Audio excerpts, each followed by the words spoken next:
Hi, I'm Sydney Robertson. And I'm Amy Kiernan. And Reinventing the Algorithm is our invitation to you to reimagine work and life with intention, purpose, and a sense of freedom. Together, we're going to explore what it means to show up as our true selves. And so this is for anyone that's ready to create a more meaningful, fulfilling journey on your own terms. Welcome, Amy. Amy Dubs, Amy Wiedner from the Bold Agency. And so would you like to maybe share with us, what does bold mean for you? I would love to share that. Yes. So bold to me really means risk and moving through the fear.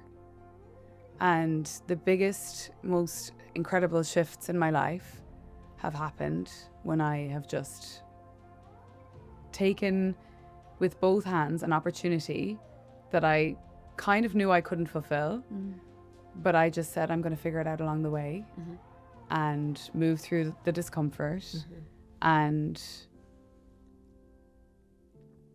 just kind of, I guess, went for it, you know, and it sounds kind of simple and it sounds kind of course there's so much more to it, but it's basically, it's also like really owning who you are, like we spoke about earlier. Yeah. And I masked myself for so long and I was lost for so long. And I slipped through the cracks in school because of my ADHD. I didn't go to university because of my ADHD. I didn't know I even had it.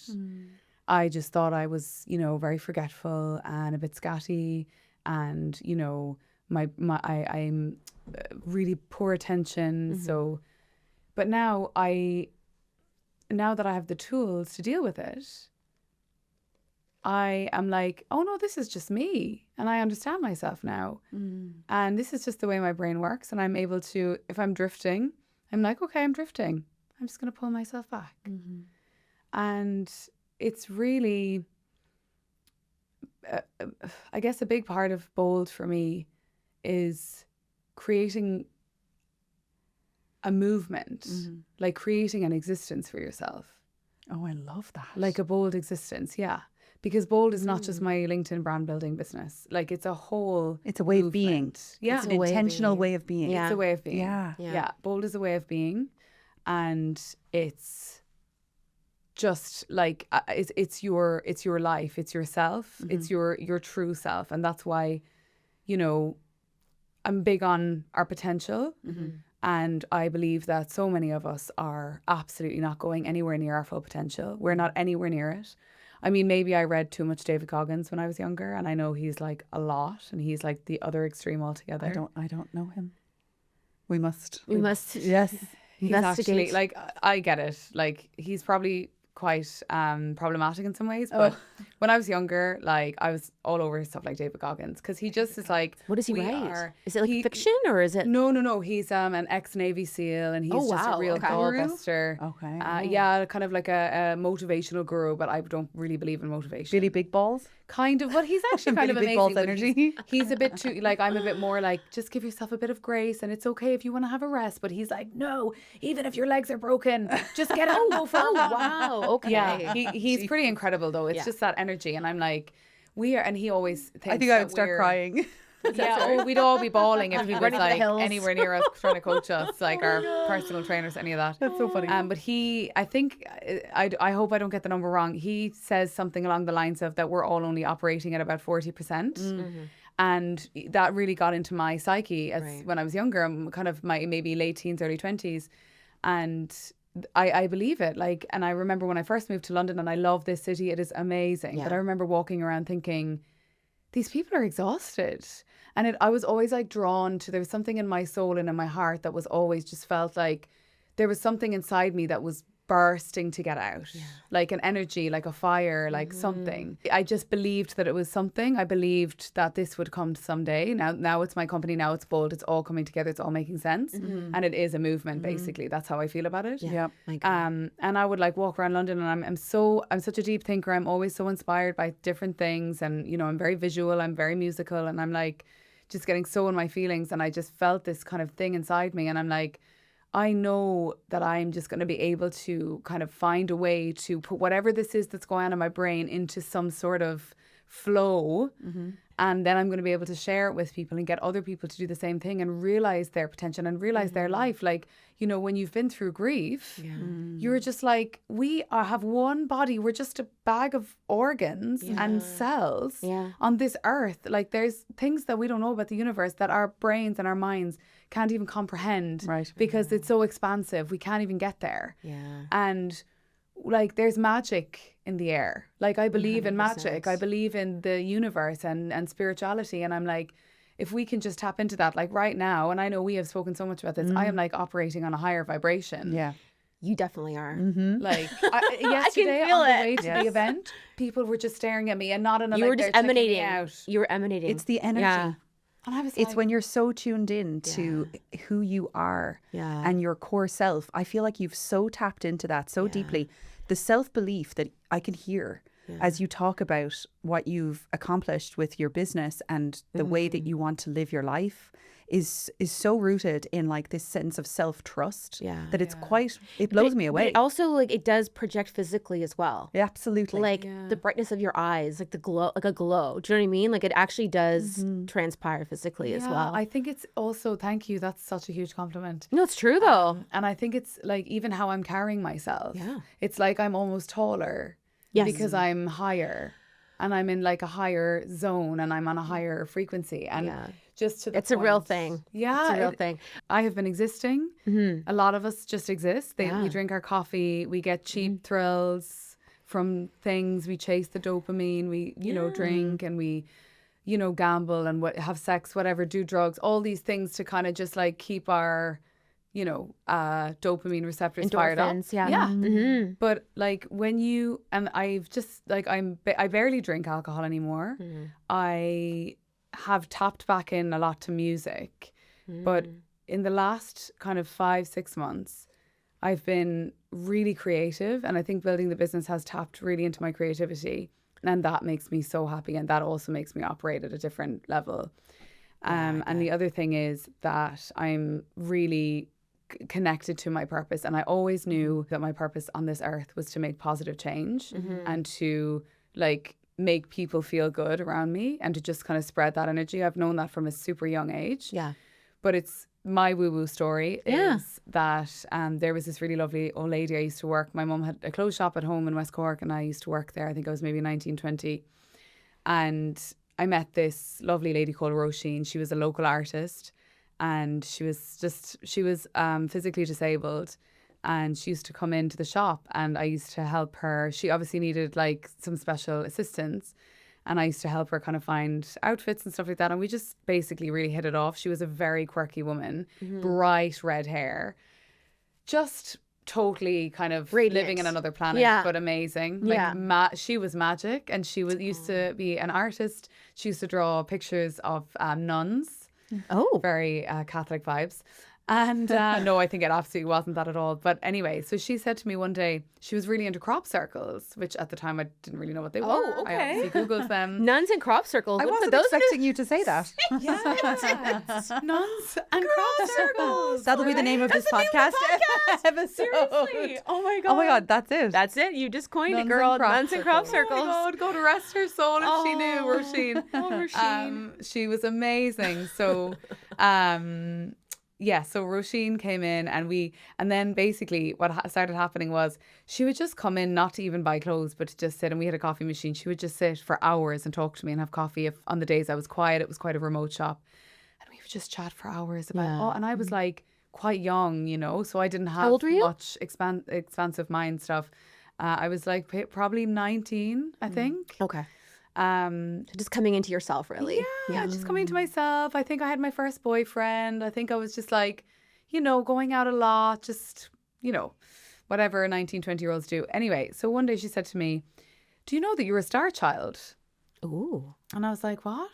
What's a star child? But in my head, I was like, yeah, I kind of know that. But I was like, I don't know what that is. But I can feel it. Yeah. Yeah. Yeah, I was like, yeah, I know I'm a bit like different and whatever. And maybe star child. I don't really know what that is.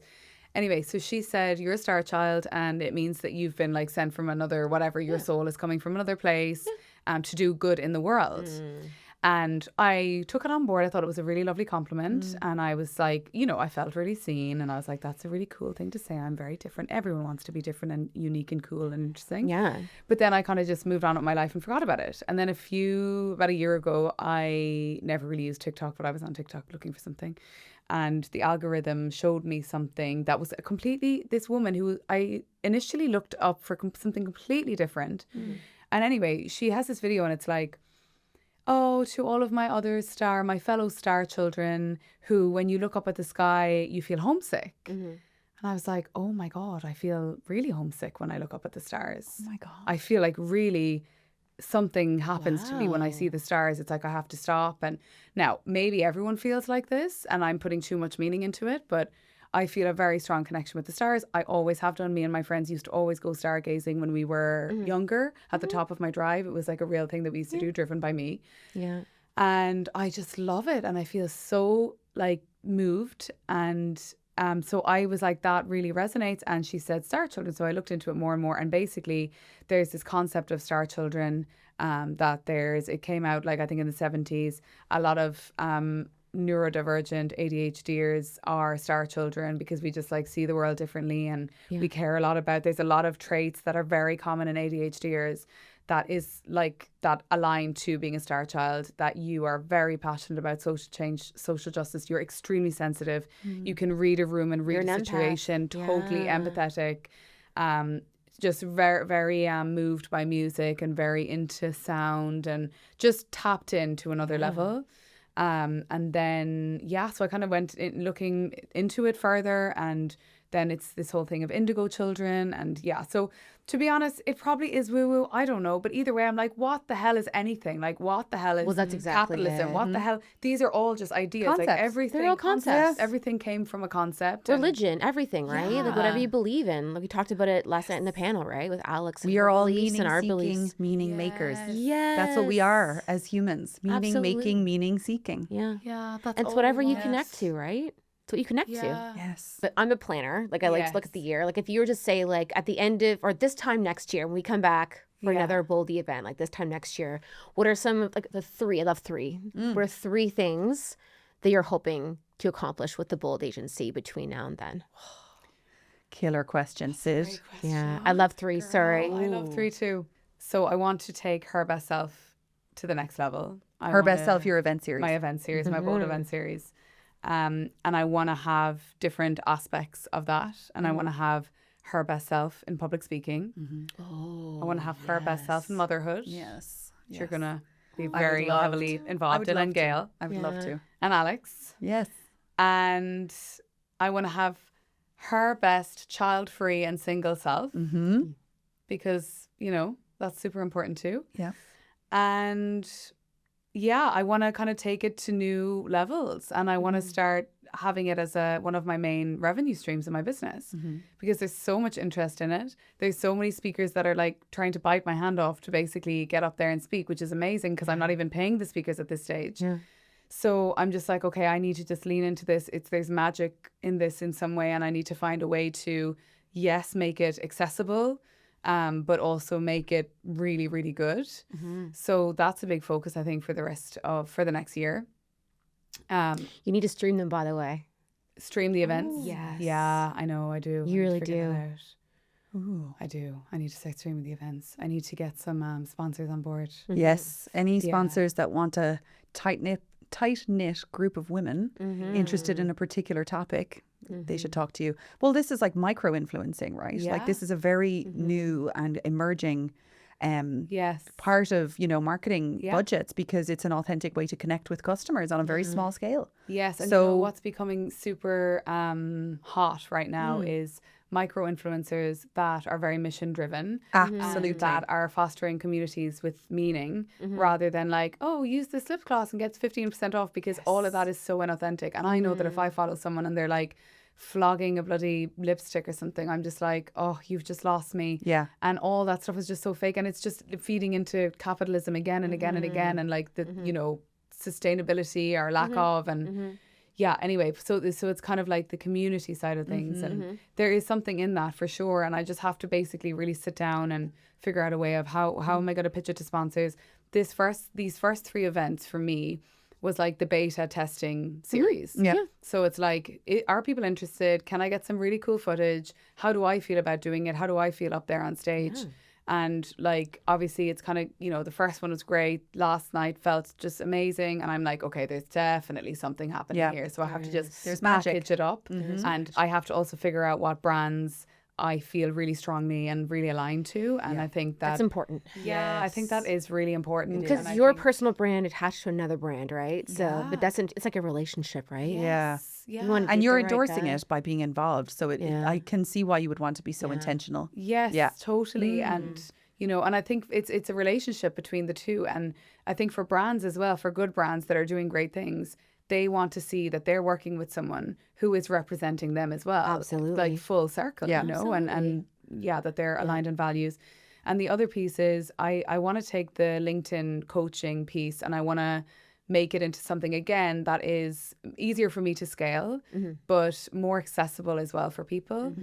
Because right now, obviously, I have to charge quite high because I'm using a lot of my time. And on the one-to-one basis. Oh, trust me, as being one of your clients, I mean, the white glove treatment I receive, I get daily, I feel like it's like my dear diary. I'm getting like voice note upon voice note, like, you know, real time, you walking home from wherever. I'm like, this girl, I am like, this, I feel very honored, but I can only imagine I'm one of however many clients. Well, I love it. I love that, and I love working No, with of you, course, obviously. but I can understand how you got to figure out how to make it more accessible to others, and also respect your boundaries and your time as well. Exactly. Yes, exactly. And that's something that, as a new entrepreneur, I'm really just figuring out along the way. And I'm like, okay, I need to automate it, so I'm going to build a program, and I'm going to have something where I do weekly calls with everyone, but everything is automated and it's recorded and it's online, so you log in, and then I can scale it very easily.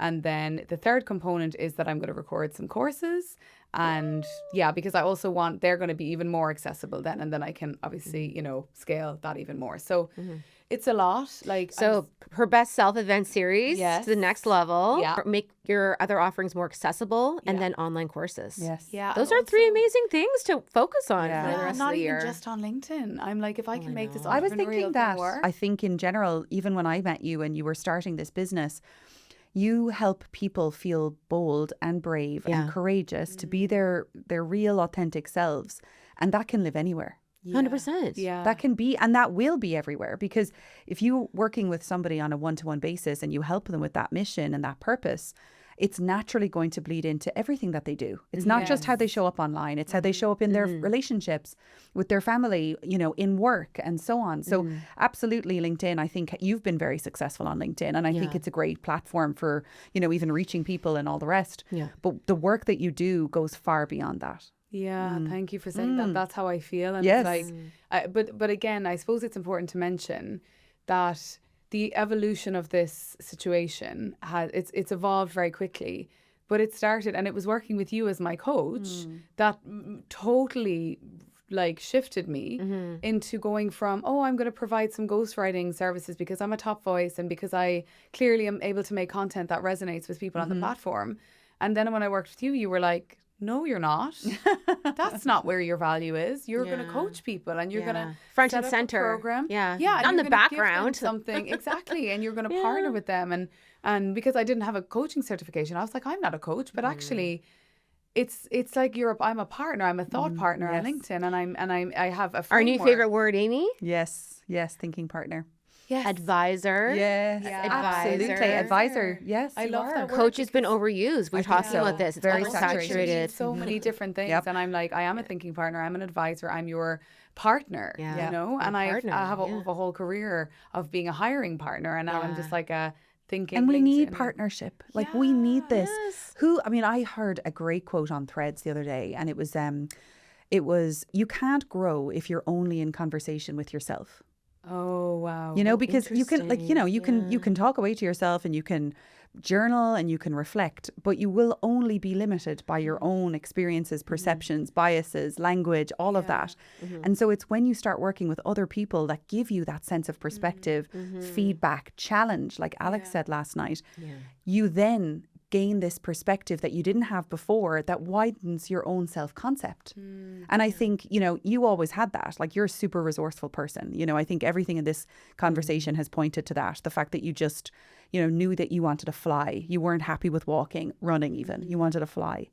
And you care so deeply about people, and you want to be able to support them in unlocking this part of themselves that you were able to do for yourself, right? This authenticity that you want to show the world and feel safe doing so. And so, you know, you cannot, you know, ghostwrite for people when you could be doing that. Yeah, but that's exactly it. And if I didn't have you, it's like, and this is a problem that a lot of us women have. It's like we need permission for everything. I needed permission from you. We need another hour to talk about this topic. I know, and it was like a psychological shift that you just said, no, you're this. And I was like, oh, Amy told me I can do this, so I can do this. And you do the same for me on like personal brand stuff. You're so, that is such an amazing quote, because you have to look outside of yourself and you have to be able to kind of say, like, you know, we are just in this one, like, you know, one stream of kind of consciousness. And we had a couple of breakthrough moments. There was one thing, I can't remember what it was. Maybe you remember, you asked me a question and you were like, where's that fear coming from? And I was like, and there was like silence for a really long time. I was like, I actually am digging so deep and I can't. Was it around deserving? Oh, it was around deserving. Yeah, because I was so inspired by that conversation too. I ended up writing a long blog. Remember, I wrote a blog post about it? Oh my God. After I got off this call, we had this call, and I was so fired up with all this, like, learning that I had witnessed Amy experience, you know, as a result of this conversation that we had had. I was so overwhelmed, like, that I just went away and I wrote this blog post. But it was amazing. And it was this kind of sense that, you know, you were like, do I deserve, you know, we don't even realize these beliefs that we have. But the thing about beliefs is that they create our mindset. And our world. And our world as a result, and our perception of what's possible in the world and what we are capable of, like our sense of capability. And so when you started to question this sense of like, I don't know if I feel deserving to charge people for this service. And then once you say it out loud, you're like, wait a minute, do I really believe that still? Maybe I believed that once because, again, like you were saying earlier, the protective part of us jumps in and says, don't put yourself out there too quickly because, you know, you could be rejected and we don't want that because that's scary and that's going to hurt. But maybe that was a belief that you had 10 years ago. And now you've grown and you're like, oh, no, I can actually handle that. We're cool. So when you ask that question to yourself again about the deserving, that's when your identity now was like, no, I got this. Yeah. But that was a big problem for me, is this feeling of I didn't deserve any of this.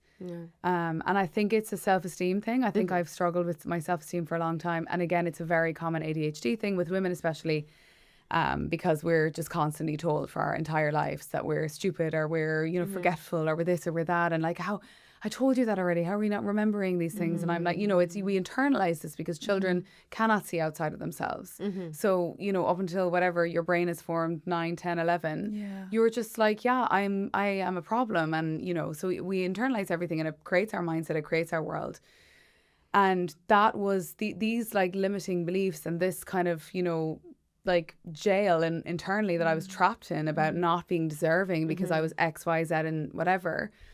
And it's when we had that coaching session, it was like very, very transformational because it was even things like, you know, I live in Bristol. I love my flat and I just like feel so happy there. And when I first moved in, I just felt so uncomfortable. I felt like I don't deserve this. Oh. It was so weird. And but I have this real thing. I remember my very first therapy session, I literally was like, I can't cope with how bad the world is. And I feel so upset about like homeless people and starving children and all the bad stuff that's happening. So like there's also this That's the empath in you. Yeah. And it's like the empath, it's like, who am I? I'm just lucky that I was born in this privileged position, that I'm now able to kind of be in this privileged position, like living in this flat that I love so much. And I get in my feelings and I'm like, why do I deserve this? And then there's other people who are just having the worst experience ever. And, you know, I get into this thing and then it obviously bleeds into my work and bleeds into how I show up on my business. But then we had this transformational session and obviously we've been working together. And I'm like, I'm moving out of that space. And I'm kind of like, I can almost feel myself tearing down the wall of not deserving. Right. And then I'm leaning in, and then I'm upping my prices because I'm like, my time is so valuable. I'm seeing the results from my clients and I can see the value that I'm giving them. So I'm like, I need to make this worth my while, and I need to bring money into my business so that I can make it even bigger and even better and reach more people. And help more people. Yeah. Yeah. Something else to just as a tip, because I'm learning myself as I navigate through my female foundership, is also you don't have to do it alone. And on that, we're gonna start to close out. Okay. Yes. And I don't want to because I feel like we could stay here for hours. Oh my gosh. But we are so grateful because like amazing. I think we all nearly cried, like Yeah. definitely in the last hour. Yes. We bared Not our just from sheer exhaustion. no, Oh no, my God. just The for wild week. bearing our souls. We're showing each other our soft underbellies. Yeah. And I just love you guys. I love you. Oh my God. Oh, I'm gonna have a group cry. Thank you for listening. We can't wait to have you on this ride with us. And if you like this podcast, don't forget to rate us and subscribe. Talk to you later. Bye.